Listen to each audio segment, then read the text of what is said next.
We are looking into an ongoing legal dispute over a set of files that were kept by the Rockbridge Department of Social Services. The files detail the journey of one child, Michael Lawrence, through the system for 8 years. Michael's adoptive mother, Susan, obtained the files through a court order, and now the department wants them back. WSLS 10's Rob Manch sat down with the two to discuss what Michael describes as years of abuse. And Rob, Michael is saying that he's just one of many children who were neglected. Well, yeah, Michael was in and out of foster families and facilities for 8 years, and during that time, he remembers cuts and bruises from violence he sustained, all overlooked by the department. Now, as a grand jury prepares to investigate, Michael and his mother want to make sure this file gets to them. I was always covered in bruises and cuts and everything. 10 years after his time as a foster child, Michael Lawrence remembers some of his darkest moments while living at the Liberty Point Center in Stanton. I mean, I don't think people quite understand fully like how detrimental it is for any person to be placed somewhere they don't want to be, locked, and more times than not, convinced that you're crazy. Michael says in one documented instance, he was restrained by staff violently. He took me forward, and of course I resisted someone physically trying to escort me somewhere I don't want to be.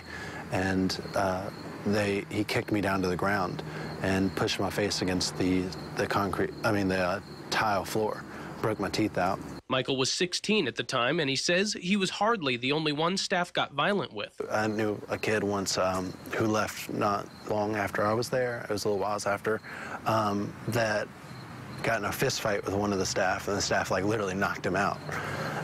And, you know, it just happened right there in the middle of the kitchen and the cafeteria area. Michael had a caseworker in Rockbridge County he turned to initially. I never thought of her as being much help, you know, and I don't think she ever was. I mean, I think that she worked for the same people that created a lot of the problems. Michael's now adoptive mother, Susan Lawrence, ultimately got him out of foster care and through a court order obtained documentation to corroborate much of Michael's accounts. I was shocked at the documents that well documented the neglect and the inability to provide professional services for that office and the liability. Michael says that neglect affects him to this day. I struggle with PTSD from a lot of those things, and it affects me on a daily basis. Now, Rockbridge DSS is taking the Lawrences to court because the department wants the original copy of the file back. But after hearing that the previous supervisor shredded documents, Susan says she's fighting it. And we don't want to have it come back and somebody's gone through it and purged papers out of it.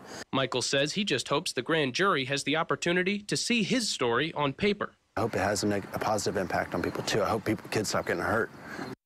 Well, Susan already went before a general district court judge 2 weeks ago that ruled she needed to return the files back to the Department of Social Services. She's appealed that initial ruling and has a new court date set in circuit court on December 21st. I reached out to the attorney for the Department of Social Services, but haven't heard back.